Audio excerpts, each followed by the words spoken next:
بسم الله الرحمن الرحیم السلام علیکم. ہائی گائز، بخیر علی کیف حالک؟ امید ہے آپ سب خیریت سے ہوں گے. میرا نام محمد اعزاز ہے اور آپ مجھے میرے یوٹیوب چینل کے اوپر دیکھ رہے ہیں. اور میں آج آپ کے سامنے ایک نئے ٹاپک کے ساتھ آیا ہوں اور وہ ٹاپک ہے فزکس اینڈ سائنس. جنرلی میں نے اپنے پہلے لیکچر میں آپ کو فزکس اور سائنس دونوں کے متعلق آئیڈیا دیا تھا. آپ نے امید ہے فزکس بھی سمجھا ہوگا اور سائنس بھی سمجھا ہوگا. لیکن آپ حیران ہو گئے کہ یہاں پر فزکس اور سائنس پھر کیوں ڈسکس کر رہے ہو. تو یہاں پر آپ کی جو کتاب ہے اس کی تیسری ٹاپک ہے فزکس اینڈ سائنس.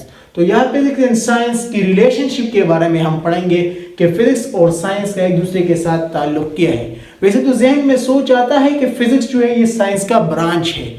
میں بھی جانتا ہوں کہ فزکس جو ہے یہ سائنس کا برانچ ہے. جس طرح باپ ہوتے ہیں اور اس کا بیٹا ہوتا ہے تو باپ اور بیٹے کے درمیان ایک تعلق ہوتا ہے. تو فزکس اور سائنس کے بارے میں بھی ایک تعلق ہوگا. ہم اسی تعلق کے بارے میں آج اس ٹاپک میں پڑھیں گے. تو اگر ہم نظر ڈالیں تو فزکس جو ہے سائنس میں روٹ کا کام ادا کرتا ہے. یعنی فزکس از دا روٹ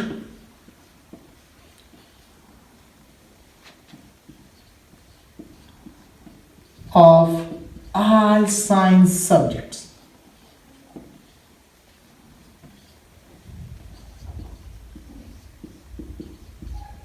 جتنے بھی سائنسی مضامین ہیں ان سب مضامین میں فزکس جو ہے یہ روٹ کا کردار ادا کرتا ہے. اگر جنرلی آپ دیکھیں ایک درخت ہوتا ہے یا پودا ہوتا ہے، ان جتنے بھی پلانٹس ہیں اس پلانٹ کے لیے روٹ جو کام ادا کرتا ہے، جو کردار ادا کرتا ہے، وہی کردار سائنس میں فزکس ادا کرتا ہے. جس طرح اگر روٹ ختم ہو جائے تو سارا درخت ختم ہو جاتا ہے. اگر روٹس ورکیبل نہ ہو تو پلانٹس ورکیبل نہیں ہوتا. اسی طرح اگر فزکس ورکیبل نہیں ہے تو سائنس کے جتنے بھی مضامین ہیں یہ سب سٹاپ ہو جائے گے، یعنی ختم ہو جائے گے. یعنی فزکس جو ہے یہ روٹ کا کردار ادا کرتا ہے آل سائنسی مضامین کے لیے. اگر اب میں فزکس اور سائنس کے بارے میں ریلیشن پڑھوں تو یہ بہت وسیع اصطلاح ہے. سائنس بھی فزکس بھی، تو ان دونوں وسیع اصطلاح کو اس شارٹ ویڈیو میں بیان کرنا بہت مشکل ہے. لیکن میں یہاں جنرلی آپ کو چند اگزامپل دوں گا ڈیلی لائف سے، اور کچھ سائنسی سبجیکٹ جو ہے ان کے کچھ اگزامپل کھینچ کے لاؤں گا اور آپ کے سامنے پیش کروں گا. تو آپ سمجھ جائیں گے کہ فزکس کس طرح روٹ کا کردار ادا کرتا ہے سائنسی مضامین کے لیے. Like if I say chemistry.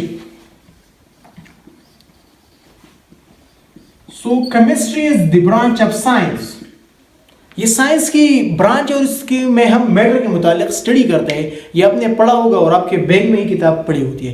تو کیمسٹری کا فزکس کے ساتھ یہ ریلیشن ہے کیونکہ یہ سائنس کی برانچ ہے اور میں سائنس اور فزکس کا ریلیشن شپ پڑھ رہا ہوں. تو اگر آپ کیمسٹری میں پڑھیں گے تو زیادہ تر میٹر کی پراپرٹی، اسٹرکچر اور ان کے ریئیکشن پڑھتے ہیں. تو جتنے بھی ریئیکشن ہوتے ہیں تو ریئیکشن کی بدولت جو سبسٹانس بنتے ہیں ان سبسٹانس کے لیے مختلف قسم کی آئیڈیاز ہوتے ہیں، جو بھی ہوتے ہیں وہ پریزنٹ کرنے ہوتے ہیں. پھر اس کو حتمی شکل دینا ہوتا ہے. اس کیمیکل کو حتمی شکل دینا پھر فزکس سے ہی یہ پاس ہوتا چلا جائے گا.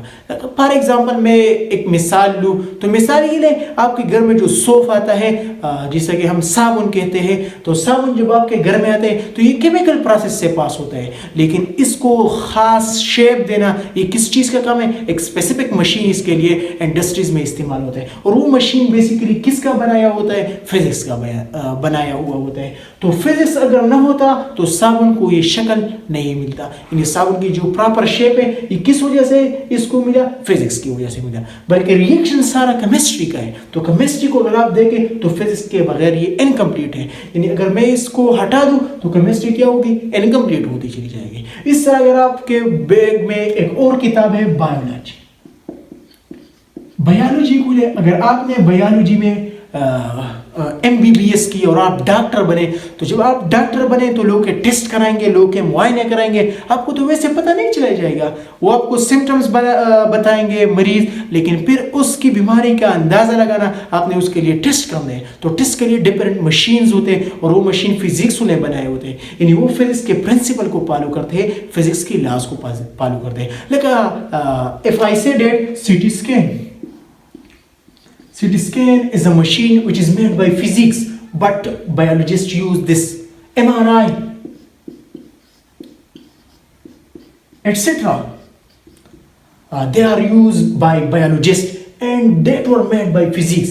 یہ فزکس نے بنائے ہیں اور استعمال بایولوجی پر کرتے ہیں. کیمسٹری کی میں نے آپ کو اگزامپل دی. اگر میں چلا جاؤں تو یہ سائنس کی اصطلاح بھی وسیع اور فزکس کی اصطلاح بھی وسیع ہے, تو اس شارٹ ویڈیو میں بیان کرنا یہ مشکل ہے. لیکن اگر ہم نظر ڈالیں تو فزکس کی major development in the field of science میں, کیمسٹری میں بھی میجر ڈیولپمنٹس ہے, بایولوجی میں بھی ہے, اس کے علاوہ ایگریکلچر میں, جیالوجی میں, اسٹرانومی میں, سب میں فزکس کی جو ہے ڈیولپمنٹ بہت تیزی کے ساتھ بڑھتا جا رہا ہے. لیکن اس شارٹ ویڈیو میں بیان کرنا مشکل ہے. لیکن اگر میں اس کے ساتھ کمپیئر کروں تو سیدھا ڈائریکٹ اپنے لائف پہ آتا ہوں, جنرل لائف پہ کمپیریزن کرتا ہوں, کیونکہ لائف میں بھی بایولوجی, کیمسٹری سب کچھ استعمال ہوتے ہیں. اگر میں لائف سے فزکس کا ریلیشن پڑھوں تو آپ بہت آسانی سے سمجھ جائیں گے.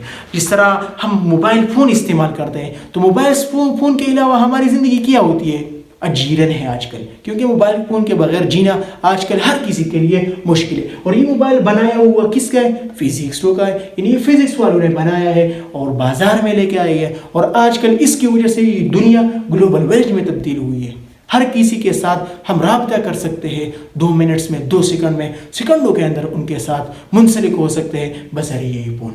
اس کے علاوہ اگر آپ دیکھیں ہولوگرام ٹیکنالوجی متعارف کرائی گئی ہے. ہولوگرام ٹیکنالوجی کیا ہے؟ یہ 3 ڈائمینشنل امیجز کریٹ کرتا ہے. اور ہولوگرام ٹیکنالوجی ریسنٹلی اگر آپ دیکھیں پاکستان میں 92 نیوز کے ساتھ ہے. ایک شخص برطانیہ میں بیٹھا ہوگا, دوسرا یہاں پاکستان پر, اور پاکستان والا اس کے ساتھ لنک کرے گا. اگر دوسرے اسکرین پر میں دیکھوں تو ایسے مجھے لگے گی کہ یہ دونوں ایک ساتھ بیٹھے اور گپ شپ مارے ہیں, بلکہ ایک برطانیہ میں ہوگا, دوسرا یا پاکستان میں ہوگا. تو یہ ٹیکنالوجی کیا ہے؟ ہولوگرام ٹیکنالوجی ہے. اور ریسنٹلی یہ موبائل فون میں بھی انکرپٹڈ ہوئے ہیں, یعنی موبائل فون میں بھی اس کا استعمال ہوا جا رہا ہے.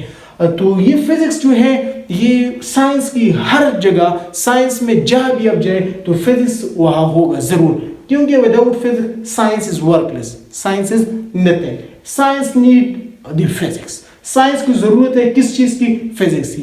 ویسے آپ سوچیں گے کہ فزکس تو آپ یہ بھی سوچیں گے کہ فزکس کو بھی بایولوجی کی ضرورت ہے, کیمسٹری کی ضرورت ہے. ان سب کو بالکل فزکس کو کیمسٹری کی ضرورت ہے, بایولوجی کی ضرورت ہے. یعنی یہ دونوں ایک دوسرے کے ساتھ رابطے میں ہے, تعلق میں ہے. اگر ایک کام نہیں کرے گا تو دوسرا آٹومیٹکلی خود بخود کام نہیں کرے گا. تو یہ فزکس اور سائنس کا کچھ مختصر تعلق میں نے آپ کے سامنے ذکر کیا. اس کے بارے میں اور بھی بہت سے معلومات میرے ساتھ ہے, لیکن پھر ویڈیو دیکھنا لوگوں کے لیے مشکل ہوتا ہے. تو میں امید کرتا ہوں کہ اس ویڈیو سے آپ انشاءاللہ بہت کچھ سیکھیں گے, اور جتنے بھی اگزامپل آپ کے سامنے آئیں گے تو آپ پھر کمپیریزن فزکس اور سائنس کا کر سکتے ہوگے, کیونکہ آپ نے طریقہ کار سیکھا ہوگا. تو میں امید کرتا ہوں آپ کو یہ ٹاپک پسند آئی ہوگی, اور ہمارا ٹاپک جو ہے یہ لاسٹ تک دیکھنے کی کوشش کریں.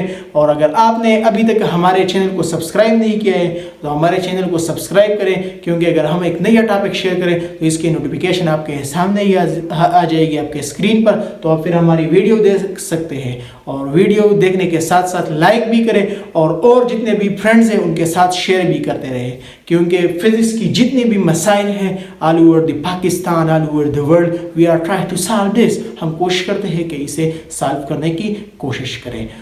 میرے نیکسٹ لیکچر کا انتظار کریں, آپ کے ساتھ نیکسٹ لیکچر میں ملتا ہوں. تب تک اپنا بہت خیال رکھیں, اور اپنے میزبان محمد اعزاز کو اجازت دیجیے. See you next time.